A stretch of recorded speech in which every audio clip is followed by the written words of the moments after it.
In today's video, I'm going to teach you how to use the multi-layer feature on CapCut.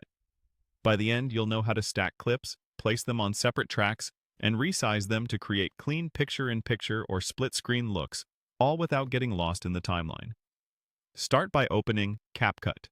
If you're launching it fresh, go ahead and create a new project. If you already have one open, that works too. When the editor loads, you'll see the preview at the top and the timeline at the bottom. This layout is important. The area above is where you see your results, and the area below is where all the layering happens. Take a moment to confirm the canvas size you want for your final video, so your layers fit the frame the way you expect. Next, add your videos. Import the clips you want to combine and place your primary clip on the main timeline track. Then bring in the additional clips you plan to overlay. It's totally fine if they land on the same track at first. We'll separate them in a moment. Keep an eye on the playhead so you can position clips roughly where you want them to appear in time. This will make arranging layers easier in the next step. To create the multi-layer setup, move the videos upward in the timeline.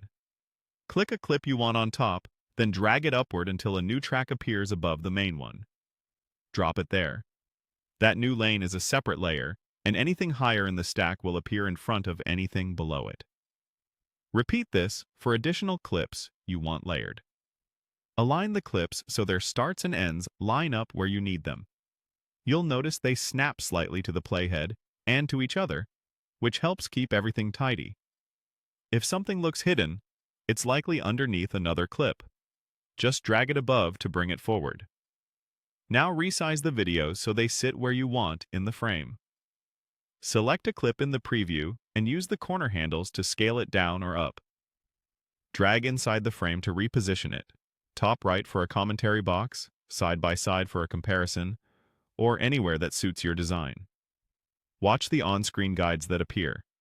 They help you center and align elements cleanly. If the image looks stretched, reduce the scale instead of pulling the edges unevenly. Keep important content away from the very edges to avoid cropping on different screens. And that's it. You opened CapCut, added your videos, moved them upward to build layers, and resized them for a polished, multi-layer composition. Preview your sequence, make small adjustments until everything feels balanced, and you're ready to go.